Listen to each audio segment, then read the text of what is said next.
In a world where dreams know no boundaries, I dare to defy the odds. I am Ann Aluoch, the head coach of Mathare United Women FC.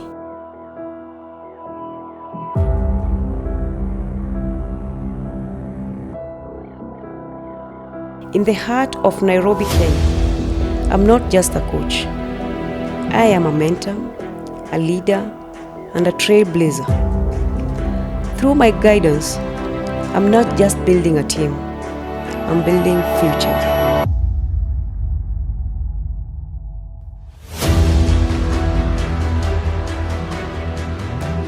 But the journey is not without its challenges. In a male-dominated sport, I fight for recognition, respect, and equality.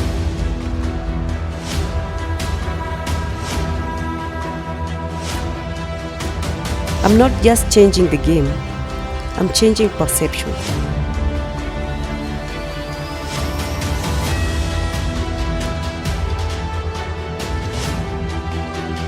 I want these girls to know that they can achieve anything they set their minds to.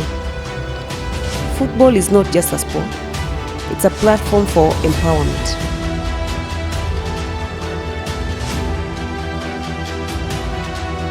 Join me on an inspiring journey of triumph, resilience, and the power of believing in oneself. This is not just a story of football coach. This is the story of a woman who is changing lives, one game at a time.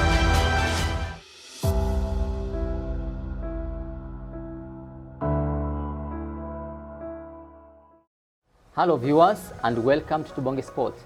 This is a program that highlights more about the success stories of our men and women, the path that at least they go through to be where they are at the moment. Karibuni. Today we are joined by none other than Coach Ann Aluoch, who is the head coach of the Mathare United Women's Club. So Ann has proven not only to be a coach, but a leader, a mentor, who has encouraged many girls in the field of football. So Ann, karibu sana, and feel encouraged to talk about who you are and the journey that you've been able to go through to where you are. Karibu sana, Ann. Thank you so much. So Ann, first of all, please, I'm sure there are so many people outside there who would really like to know more about who you are and where you came from and why are you in sports? Why in football in particular, and why are you coaching?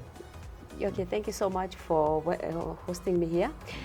Okay, I was born in Gomongo, one of the slums in Nairobi. Out of the 10 siblings, I'm the fourth born. So why am I in sport? I'm in sport because of my brother. He used to play football. So I used to follow him along while he was playing football. And that's when I joined one of the organizations known as MISA in Ruaraka. That's where I started my journey in football. Yeah. Oh, then that's great. But I believe by that time you are a very young girl. Yes. And I'm sure, especially in these male-dominating sports, your parents may not have agreed with you, especially playing football. How did they perceive you playing football? Yeah. First of all, I'll say out of the 10 siblings that we have, I was the big sister to the rest of the other siblings. Yeah. So I used to have a dad. My mom was not there at the time that I joined football. Yeah. So my dad used to tell me that domestic chores should be done with girls. So it was not easy for me. It was, as you said, it was a male-dominated sport. So, but I think my passion was there. So I used to wake up very early in the morning during holidays, do my household chores, make sure that the rest of the siblings have something to eat, wash their clothes and everything. Then I could join my practice at Ruaraka grounds at Babadogo, where I used to practice there with one of the clubs known as Blue Power. And maybe to cut it short, by that time, how are you able to balance between being in the ground, being in school, and also the work that you're supposed to do at home? It's about taking responsibility and if you are inspired by something and if something motivates you.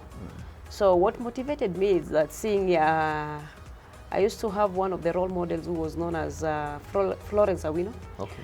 Right now she's in Norway. I used to see her playing football, coaching young girls, so I just wanted to play football. Because being at home, grown in an environment where there is a lot of crime, there's a lot of early marriages, there's a lot of early pregnancy. Yeah. So I wanted to put myself in a situation where I could get, put myself in a busy situation where I could get other opportunities. So I used to wake up very early in the morning. So I can handle everything by doing the house chores. Then I used to set my time. When the training was at 4, by 2 p.m. I've already cooked the lunch, and then I go for my trainings. But what inspired you more? What inspired me more, I wanted to play football. I think that I wanted to play football more than anything else. Did you have anybody who really inspired you? Yes. I was really inspired by my brother and Florence, who was my coach. You talked about Florence. Was she playing by that time, or was she a coach? By that time, she was a leader.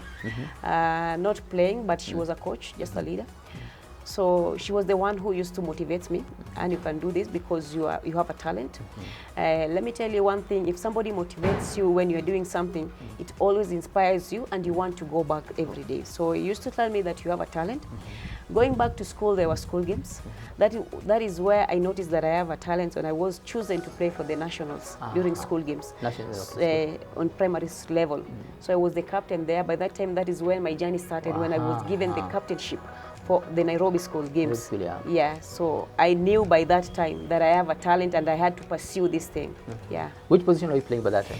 I was in position 6. I was playing the midfield position. You love that position? Yeah, I love that position because of the, I think by that time they used to say that the midfield should have speed. Yeah. Speed, I think endurance and everything. So skills, I have that.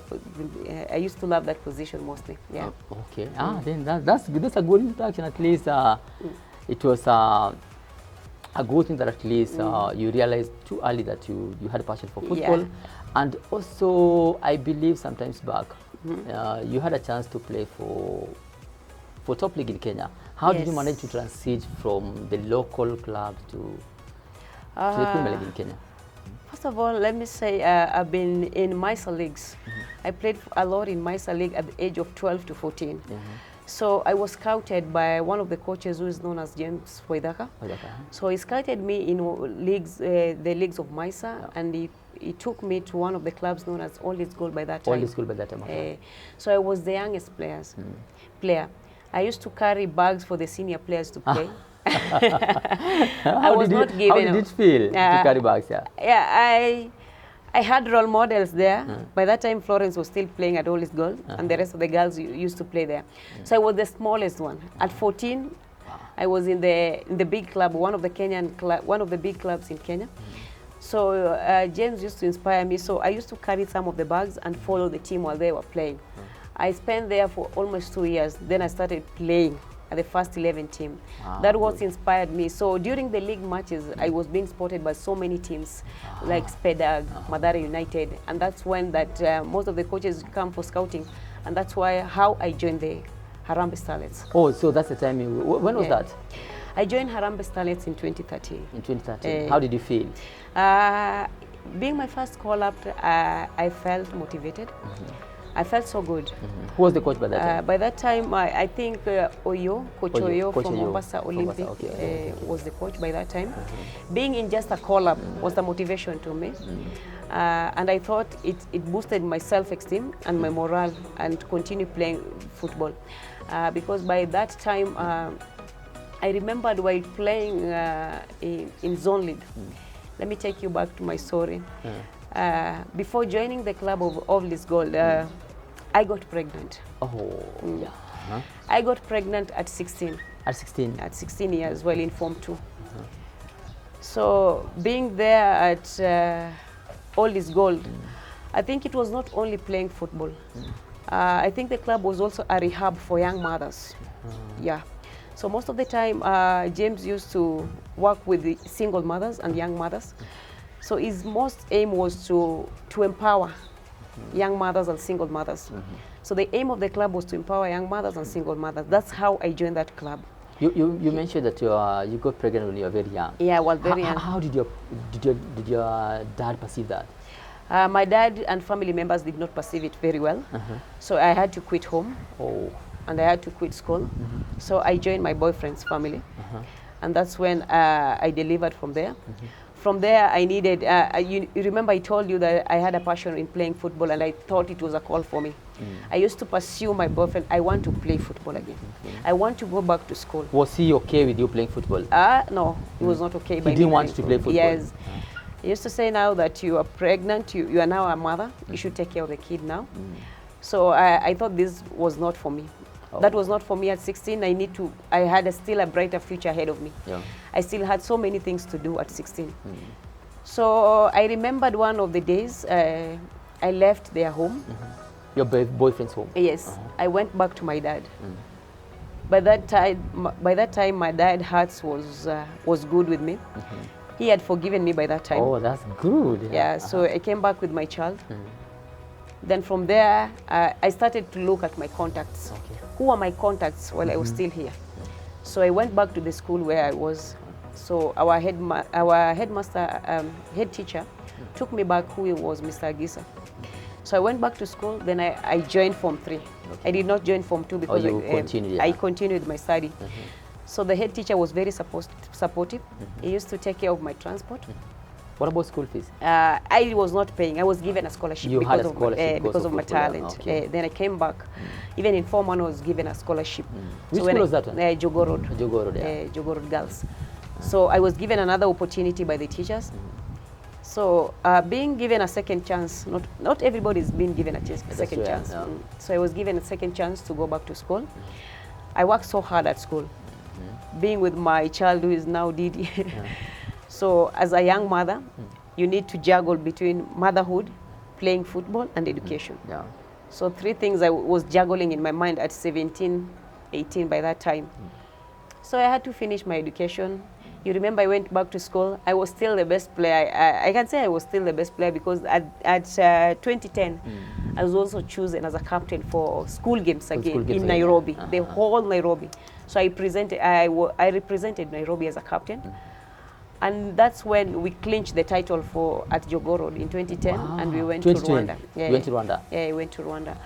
So that's how I pursue my education and my football career.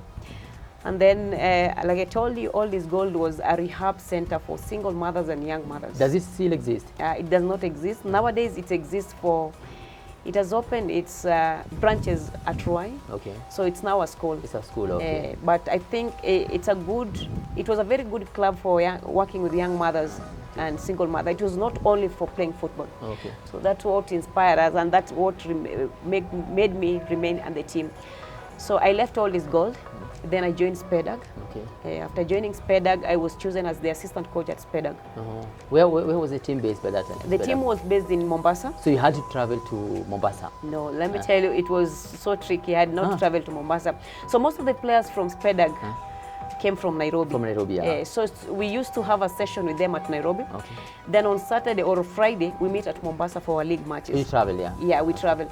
So by that time, I was chosen as the assistant coach for that team because I was the one training the players who were in Nairobi. Who were in Nairobi by that time? Yes, by that time. So you were still a player and at the same time a coach, and you were still very young. Very young. I was given that responsibility in being a coach because most of the players were from Nairobi. So during weekend, it's when we meet at Mombasa. Then we play. So five players were only from Mombasa, and the rest of the players were from Nairobi. So that's how I found myself in SPEDAG. Then in 2013, during my playing time at SPEDAG, I was given a call-up at the national team. Yeah. How did you feel? I felt so good at the national team. Any pressure by that time? Yes, pressure. There was a lot of pressure being my first call-up at the national team. Most of the players were there, Akina Dorin, Akina Karemi, Julia, good players, you can call them, Kina Tabaka, you can call them, and you're called in that position. You can name them, so many of them, Kina Maradona, Mara. Wow. So I was inspired a lot by them. So, but I think the only thing that made me to be there, it was motivation and support from the rest of the teammates. Yeah. So you had at least other players who supported me and encouraged you. Yeah, they encouraged me. But due to leadership, I think it's an inborn thing. I don't know how I lead. That's good. So due to leadership in 2014, still got a call-up. You're still in the national team by that time? Yeah, still in the national team. But that time, Mathare was the head coach, and I was given the assistant coach of the team, the assistant captain of the team. Mathare was the captain, and I was named as the assistant captain of the team. So that's how I got myself in the national team. In 2015, when Martha left, I took up the captainship. In 2015? In 2015. But that time you were still playing? I was still playing. You were in the first 11? First 11 of the national team. Yes. You are not scared? In 2013, I did not play in the first team, but from 2014 to 2016, 2017, I started playing at the first 11. Funny thing, in the national team, I was playing role number 6, but in the national team, I was given another role because most of the players were from number 6. So I was playing as a fullback 2. Oh, fullback 2. Yes, and I was assistant captain. So in 2015, when Mathare left, I was appointed as the head captain of the team. That's when I started growing up. Came to limelight now. Okay. Everybody is seeing me. Who is this Ann Aluoch? Ann Aluoch everywhere. So that's how I grew. And up to now, Ann Aluoch is still there. So. Were your friends, your family members had a lot of expectations because you're now in the national team, you're playing for Spedag in the Premier League. Yeah. They expect a lot from you. How did you handle that pressure? I can say that, honestly, my dad, I've never seen me playing football. Never up to this moment? Up to this moment, until he died. Oh, he has never seen me playing football. My brothers only, my sisters were my most supporters, and my child were my most supporters. So it's not because he didn't want me to play. I told you he came along and forgave me because he knew that football was the one that made me to get pregnant at an early age, because I was impregnated by a footballer also at that area. So not so, but my family members started supporting me. You can imagine getting support from the family, support from the friends, support from your players. I used to have even a team, and support from the rest. So I felt so good that from 2015, then my journey started there. That's when I knew myself. So Ann, you can lead. So Ann, you can still play. You can achieve so many things in this career. And how did it feel to be a captain in the national team? Wow. I felt so good. and how do you feel when you see other players being captain? Do you try to compare your time and their time at this moment? Yeah. First of all, I felt so good. One, with this position, I knew you are now a role model to many. Okay. You are now carrying the whole country. You are now carrying the whole country, and your teammates are looking upon you. All the clubs, the women clubs in Kenya, are looking upon you. Yeah. You are the captain of the national team. So you should be a role model, and it's a lot of pressure, let me tell you honestly. So one of the pressure is that you need to perform well in terms of playing. And second of the pressure, you need to balance between the players and the technical bench. Okay, so I'm talking about being a captain. How are you able to balance the pressure, especially in the team? Yeah, let me tell you honestly, there's a lot of pressure being a captain of the national team. Being the first time, you need to balance the pressure between the technical bench and the players. You need to balance the pressure of the whole country. You can imagine the whole country is looking at you. So your performance should be well. That's true. On and off the field, it should be well. So I think there was a lot of pressure. But nowadays, by that time, there was no psychologist who will come and tell you about, by this time, you should do this and this and this. But it's how you maintain yourself and how you keep yourself. So let me tell you honestly, there was a lot of pressure, but I knew how to manage it and to handle it. One of the things that made me how to manage it, because most of the players who are in the national team used to be my players who I train at Spedag. That's the beauty of it. So they used to be my players that I train. You remember that by that time Spedag was choosing 11 players in the national team. So I had so many players who would listen to me because they're used to me when I'm coaching them at home, and now I'm their captain now. So it was easy for me. That's what makes it worked well. And by that time, we played so well until it was the first time for us to qualify for the AFCONs. For the AFCON? When was that? Yeah, in 2016. In 2016? Yes. So we had that AFCON bonding. We had that togetherness. And they were listening to me because most of the time when I'm at home, I'm their coach. Okay. So it was easy because most of the players who were from Spedag were 11. So we were more of us in the team. So you can imagine if these 11 players could listen to you, so the rest of the players will just follow the suit. So I think they made my work easier. And one of the things that for you to put the pressure low is to understand the players. Okay. Players psychologically, you should understand them, because how do they want? When they are wrong, how do you handle them as a captain? And how are you able to carry yourself, especially when you are outside maybe the national team, like in the community by that time, because you are playing for Speda, you are playing for the national team, Yes. and furthermore, you are the captain. Yes, yes. When you are working like at home, how were you able to handle yourself? First of all, you need to handle yourself like a role model because everybody is looking at you. Yeah. So let me say, I had a life that was, I had limited myself from so many things. Okay. My surrounding, the areas that I'm going, the areas that I'm stepping, on how I talk, on how I behave. So I had to change my behavior and my character in so many ways. So that's what sharpens me. And I think being a captain, you need to juggle between outside life and your private life and your outside life. So I think it was easy for me. And the kind of training that you had was just okay? There was no any training that I had, but I had to learn from my peers, from my coaches, and from the rest of the people who used to be there before me. Yeah. When you try to look some years back when you were playing football and the players that we have at the moment, what are some of the differences that at least you can observe? During our time, let me say, by this time, I think the players, by this time, they're very lucky. When you used to play, we used to have one kit. Most of the players did not even have the boots. But nowadays, you see, when they are in the national team, federation can supply even uniforms so many times. So there's that motivation for being given uniform. There's that motivation for being given allowances by the government or by the federation. During our time, we used to play for the badge, and you used to play for yourself to make your career so that you can be seen elsewhere, so that you can build your future. That time, players used to work so hard because they knew we have only this one chance, and if we mess it up, there is no other chance. Do you feel like like you are giving your best, everything from you, as compared to the players that at least we are having? We had to give. It was not by choice; it was a must. You had to give your best. You had to give. It was not like choice, but you see nowadays there's a lot of scouting all over. There's a lot of free scholarship everywhere.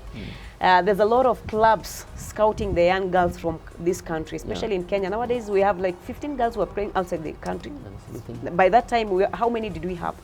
Almost none. Almost none. We had 2 or 3, you can name them. But nowadays, every year, scouts are flocking in Kenya, searching for players. So you see, by that time, we were scrambling for only one thing, maybe to go to play outside, or you play to AFCON so that you can earn much.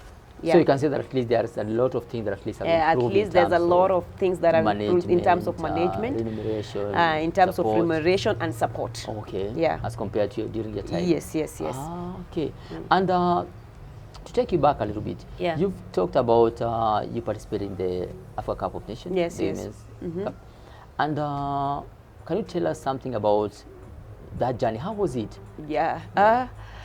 Did you get any shock playing the Africa Cup of Nations? So can I start with how we prepared for us to be at the AFCON qualifiers? I can take you back. By that time when we were qualifying for the AFCON, it was very difficult for us as players. We used to sleep in changing rooms. We did not have all it takes for us to prepare to go to play to the big stage like AFCON. But you had the heart. We had the heart. We wanted to be there. So preparation to say for us, we did not have everything that we needed. Until, let me say, the current president who came and took in the leadership position, he took us to the best hotels. That's when we started to sleep in hotels. Yes, we knew, we did not know. Wow, that's good. So, but we had to sleep in changing rooms. We had to sleep together. Sometimes I'd say it was good, or maybe for us, because we had to sleep together as a team, like a dome. So we used to talk a lot in that area. So we were saying, imagine if we go to AFCON, how much will we make? Imagine if we go to AFCON, we will make history, because we had only 2 steps to AFCON. So we used to talk a lot. We used to talk, we used to psych ourselves, we used to motivate ourselves. So we say all of this problem will end when we in AFCON. So we did not know that it's just a starting journey, not the problems will end, but it's a starting journey for us. So we used to sleep in changing rooms. We used to have not enough equipment in terms of kitting. So you train in the morning, you make sure you wash your kit, because evening there's another training. So who was the head coach by that time? David Ouma was the head coach. Okay. One of the coaches who have worked with girls a lot. Okay. So he understood the psychological issue of the girls and what we need. Sometimes we used to strike because of the challenges we have. But he used to call us, ask us questions. So if you strike, Kenya has so many players. We'll bring other players to play. What about you? The other players will play and will not qualify maybe, or will qualify. Then where will you be? That's right. Will you remember the next call-up? Will you be in the team? No. So he used to talk to us. So he had that ability of bringing us together, talking to us. And I say I'm very much grateful for him. He was the one who shaped me in leadership positions. And he used to give me even session during pre-talks or pre-match of the games to talk to the other players. He used to believe that players could understand each other more than the coaches. So I used to do even pre-match talks during our games. So he motivates us a lot. So that's how we did it. And then we knew we had only 2 steps. So we played against Algeria at their home. By that time, Nick Mwenda took us to, we had good hotels by that time. At least we had new uniforms. You can imagine new uniforms, sleeping in a good environment, and all the preparation that we had. So we went to Algeria, we drew 2-2. We came back, we only needed a goal for us to qualify. So the game started. I think if you could see that clip. I think I've seen the clip. That time, I committed a foul outside the 18 area. So that foul was converted to a goal by the opponents. So I felt so down. Let's go from there. I felt so down. How do you really feel after that ball was converted? I did not play well. Even the crowd was calling Sam. So because we had only 1 goal for us to qualify for the AFCON. And it was first half, so I felt, of course, the team and the captain. All the burden was upon me. You had the band. We had the band. You had the pressure. All the pressure. The crowd was there. The crowd was there. So it was the fault that it was just a mistake. So you can imagine, I thought that maybe the coach was going to sub me, but he did not do that. So he let the rest of the match finish. We went into second half. That's when he did, he substituted me because of, I think I was mentally tortured. So that's when the player who came in, we also got a foul from the same spot that they got. We also converted our spot. That was good. So, you felt relieved. Relieved. You can imagine by that time I could have talked to myself by this time, if you could have not qualified, I cost the team. So I felt relieved. And we went to AFCON being one team. That's how we qualified for the qualifiers. Wow. And by that time, there was nobody like talking to you that it's going to be well.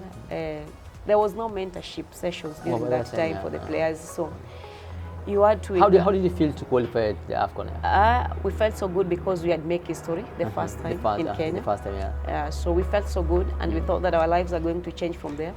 Because if you could see, most of the players now play abroad, those players who we qualify, because we had good preparation by that time. Did most of the players that you had made it to the AFCON? Yes, most of the players made it to AFCON. It's only one player who did not make it because to work-related issue. And another player did not make it because of performance issue. Yeah. How was the life like in AFCON? Life in AFCON was very good for us because for the first time we got everything. We got our own bus. We got everything from the kitting. You had to go with your uniform. I think the preparation there was good, and for us, I think being the first time, we had to go and see it first. We had to go and see it first. So results was a big issue. Yes, of course we went there for performance, but the stage fright was there. Being the first time for us, so we had so many things to learn from there. So I hope when you go for the second time, do you think the federation really expected more than that? Yes, they did not expect more than that. I don't think so, because while we were out of the third match, I did not see they expected a lot from us. So the performance alone was good for us. Just going to AFCON was a... What did you take back with you from the experience that you had at AFCON? We had taken so much. Being in AFCON takes a lot of preparation. being in AFCON takes a lot of maturity. And it depends how the team gels together. Do you think do you think from exactly the kind of situation that we have at the moment, Yeah. are you sure that we learned something? We learned something. The only thing that we are lacking is the time that we are being given for preparedness. For preparation, okay. Yeah, for preparation. Okay. And it can be a little time, but do we follow these players who are being called at the national team? What are they doing at their club levels? Sometimes we have 2 weeks, it's enough for us to prepare. But when you call a player, do we monitor them? Do we have enough scouts who can go there and monitor? Like, for example, tomorrow you're going to call Ann. For the last 6 months, how's Anna been performing in a club? Has she been playing? Those are the questions that we should be asking ourselves. Yes. Maybe trying to compare that time and this time. Yeah. If you are given a chance to be like in the national team, assume that you are now in the national team as a player, what would you improve? Okay. It's a very tricky question for me, that one, because right now I've shifted my from playing to coaching. Yeah. So we are right now, let me say one of the things that these girls are getting right now, it's not something that we used to get. Because there's a lot of qualifiers nowadays. We are getting into all the qualifiers nowadays. So be it in Sekafa, be it in AFCON, be it in Olympic qualifiers. So there are players who are getting regular call-ups. Regular call-ups. Regular call-ups. So what are the good experiences that you have learned from the rest of the teams or other countries? What are they doing better? You as a player, you have been in this situation for more than 10 times. So what does the coach tell you that you need to improve on? Do you come in as the same player? When you are given another call-up for another qualifiers, can you take the team to another step? Because let me tell you, the more you proceed, the more we get better opportunities and better chances for our players to play pro levels and to be in other areas. Yes. So for me as a player, I'd like to you have said I assume as a player. Yeah. I'll try to work hard and to improve areas that I can help the team to go to other steps. Which areas are these? I think maybe try to work hard in your position. Try to coach each other and being a team player. Yeah. If you are to advise the players that we have at the moment, the Russian team, what do you tell them? I'll tell them they have everything, and they have everything and what it takes to be at the next level. Do you think they're giving their best at the moment? Yes, there are some and some not. How did you feel? My honest opinion. How did you feel during the last match when we didn't get a chance to qualify? During the last match, I cannot talk a lot about it because we did not know what happened. But honestly, we get a lot of opportunities. Yes, we did get a lot of opportunities, especially when we were at home. The players, we got a penalty spot. So I'd say we can lose a penalty spot, of course, but we were at home. So we got opportunities to score and we did not utilize them. We went away. So when we went to our away matches, we even got a penalty at the 78th minute. At the 78th minute. So you can imagine, how can we repeat the same mistake that we did in the first leg? But you still believe that we are going to make it, we are going to make it. We have a good team. We are going to make it if we have collective responsibility for all the players. Like I told you, talking to each other. Try to polish the area that you need to improve on as a player. Now we are having players who are now playing like for profession. Do you think we are having some issues or maybe like some challenges trying to bond the players who are playing professional with the players that we're having down here? Yeah, that's a matter that I've talked about preparation. Yeah, I think it's a big challenge. So you find the players that are playing abroad, they're being called up for the national team in a week's time. So for you to get the visa, I don't know the issue of releasing the players from their clubs then to the national team. And we are being given 2 weeks for preparation. So those players come in one day to a match. Do you think there is a bonding there? They need more time, I think. They need more time, at least 1 week to bond with the local players or the other of the players. So you find today you have one player, tomorrow you have another one, so they are not coming in. So that I don't think there's bonding. So the team needs enough time to be together. The teams need enough time to be together, at least a week to understand each other. Okay. Yeah. Wow, then that's great. So maybe let's talk about coaching. Yes. And how do you transit from playing? Because I believe you stop playing when you're still very young. You're still very good. Yes. What's really encouraged you now to stop playing, to go to now like professional coaching? Yeah, well, because now you're the head coach of the Mathare United women's team. Remember I told you I used to be a coach at Spedang, and I used to have young girls who I coach at the community level, grassroots football. I still have the girls at the grassroots level. So one thing that made me transform from playing to coaching, when you came back from AFCON, so I had to look at my chances. As there are good players who are still coming, and I was still young. Let me say I was 21. Then one day I was approached by, let me not mention her name here, one officials of the federation. He asked me a question. And in the next 5 years, do you think that you are going to be in pro, or do you think that you are going to coach? If given an opportunity, would you still want to be a player or a coach? By that time, I was the assistant coach for Spain. I did not ask so many questions. I know. And I had an interview. Now I also look at that inside. I told her I want to be a coach. I want to immediately. Immediately. I want to be a coach. I want to be a coach. I don't know what triggered in me, but I just told her immediately. It was after AFCON, 2 weeks after AFCON. I want to be a coach. So when I knew that, when I came back after AFCON, I think by that time SPEDAG management collapsed, and the team was not there anymore. The team doesn't exist even. It doesn't exist even now as we speak. So by that time I went back to my roots. Which is Maisa. Maisa. I was called back, being the name that you captain for the national team. I was called by the organization. By Maisa. By Maisa. To work with them. No. To coach the academy. Yes, it was just working, but to coach the young girls, and also to play for Mathare United. So when you came back, you came to coach the academy, and also at the same time you got a chance to play for the team. For the team, And I was given the captainship again at the team. By that time, Boniface Omondi was the coach, and Mary Adhiambo. Mary Adhiambo was the assistant coach for the national team. So I came back. Then within 2 years, Boniface left the team, and was given an opportunity, I don't know, to be the assistant coach for Mary Adhiambo. So that's how I came into coaching. And after, I think it's 1 year that year again, I got a call up from the Football Federation that I've been given an opportunity to coach the under-20 national team.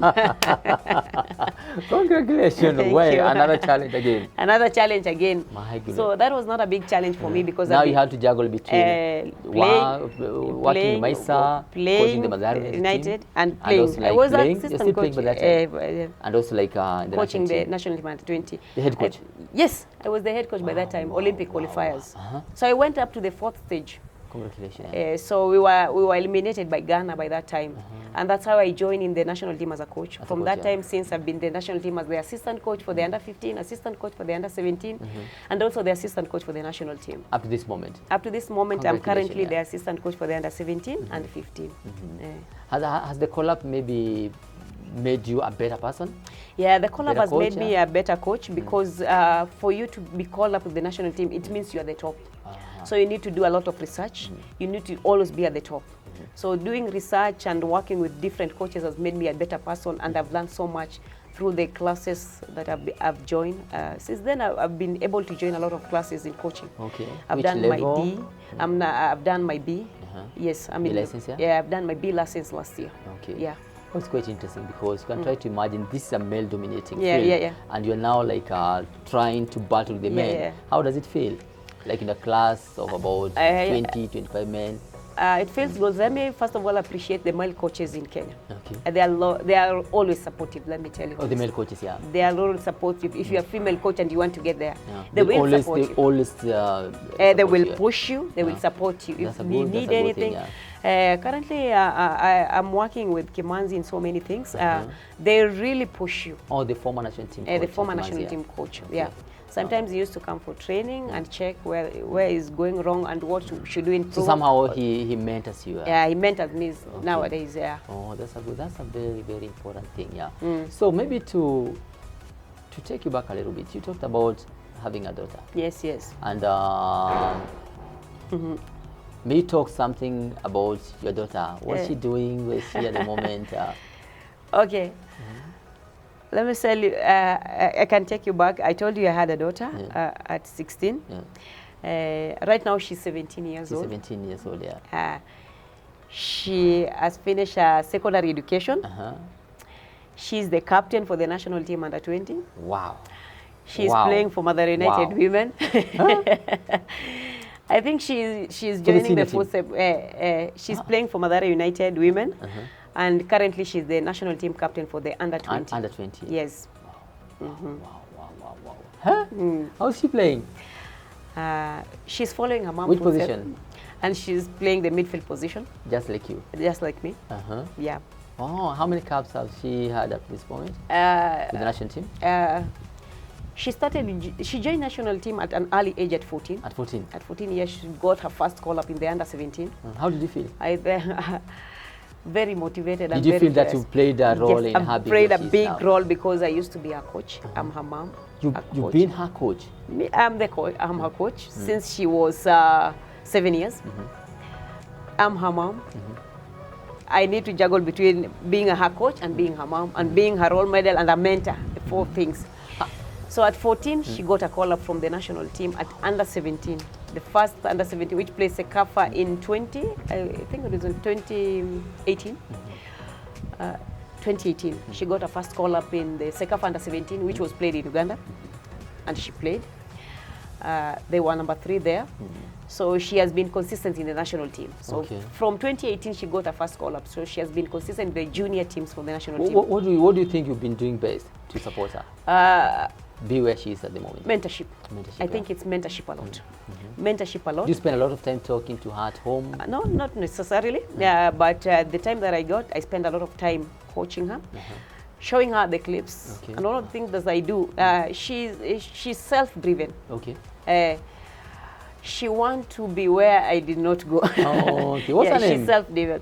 Her name is Jane Hatto. Jane Hatto. And I think she want to play professional football. That's what drives her a lot. And she told me that, Mom, you have been a captain. I want to be more than you. So she's self-driven. And so she's already given herself a challenge. A challenge. Yeah. Ah, that's good. How many caps did you have with the national team? 24 caps. You have 24 caps? Yes. Congratulations. That's not easy. It's not easy. 24 caps. It's not easy. Yes.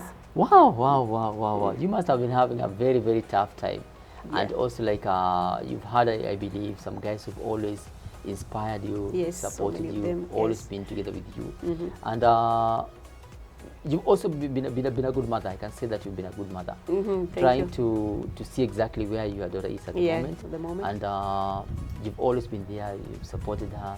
And if you were to talk to the parents, maybe like you have some parents down there who are watching you at this moment, what would you tell the parents down there? Let me tell the parents that especially the single mothers, being a single mother does not mean that you can't do anything. You can juggle between being a father and the mother to that child. So one of the things that I'll wish you to have, nowadays most of the parents, I know the workload they have, fending for their children, all the other stuff. But at least once a day, try to find at least 2 hours or 30 minutes to talk to your child. I think we need mentorship a lot, especially to the young girls. Yeah. Do you still have maybe have something to tell the players out there who are playing football and who are also like maybe like inspired to be like coaches like you? What do you so tell for the them, players, I'll tell them it's not easy to get there, and it's not very hard. It's need determination, working hard, and knowing your goal, where you want to be in the next. So set up your goals, know the goals which are achievable and which are not achievable. So, but I'll also wish to encourage you. You can see where we started. Our time, the football was not like this. But nowadays we have so many leagues, so many qualifiers, so many players who are being called abroad. So just be patient, your time will come, and try to make yourself available all the time, that scouts can see you and people can see that you are doing better in your playing career. Now you're the head coach of the Mathare United. Yes. Where are you seeing the team 5 years to come? 5 years to come. But right now I have, I'm seeing the team in the next 6 months, first of all. I want to see the team in the top tier league, 5 years to come, I need to see all my players playing professional, and the team also to be #1 in the top league. That's good. That's good. That's good. Yes. That's good. I know it's not that easy, Yeah, but yeah. at least I'm sure with the will, determination, Yes, yes. support, you can be able to take the team to that level True, true. where you are at the moment. Yeah. And if you are, let's say that you have been given an opportunity to talk to the people of this nation, Yeah. to talk to the world about football, especially you've talked about this is a sport that has been dominated by men. Yes, yes. And you are out there to talk about women in football. Yes, yes, yes. What would you tell the guys out there? First of all, I'll say there's a lot. Let me say there's a lot of challenges in women football. Let me talk generally in our nation. Yeah. Most of our players play for passion. Yeah, I don't want to talk about the clubs how they pay players, but you find it's not all players are being paid to play this game. Okay. So it's only few players are being paid, and you cannot say that's a salary, it's an allowance. It's an allowance, yeah. One of the challenges that we don't have medical covers. We don't have salary. We don't have, in terms of surface of playing, women football is not taken that seriously. Yeah. So there's a lot of challenge, and I think it's a big sport that we should embrace it, first of all. We should be given good stadium and good potential stadium so that when we go to play other qualifiers, we play to the big stadiums, women are given priority. Then we need to have corporates that can come in and support women football, because I can see it's growing and it's going to another level. And then let me tell you one of the things that if you empower women, especially in sport, I think you're going to empower so many things, because these women have kids, they have families, and they are going to empower those families. That's true. Yeah. So, Ann Aluoch, I'd like to say thank you so much for your time. But before we finish up, in the recently concluded the Africa Cup of Nations, yes, which team were you supporting? I was supporting Nigeria. Of course, I was. How did you feel when they were knocked out? Yeah, they were knocked out. Of course, the host had to win the... Did you expect the host to win the game? I did not expect. Why? I did not expect that, because they were they came in as the best losers. You can imagine. Don't ask me, because I really felt disappointed, because the team that at least I expect them to win, oh, they didn't even qualify even to the... Yeah. Like they always say, impossible is nothing. You can imagine Ivory Coast, from the best losers to the champions of Africa. That's true, yeah. Because they were not performing well, but at the end of the day, they might be the winners, and kudos to them, yeah. So I would like to take this opportunity to thank you so much for your time. Thank you. Thank you so much for the wonderful and interesting story that at least have really highlighted the journey that at least you've gone through. I know it has never been an easy journey for you, but it has been a success story. This story is going to inspire so many girls out there. Okay, for the viewers out there, I believe you've really enjoyed the story by our coach Ann, and you've been inspired. And I'm sure through the story, you feel rejuvenated. You feel even better from exactly where you are. I've been your host, Jojo Mbugu. So don't forget to like, remember to share and subscribe for more videos. Till next time, bye-bye.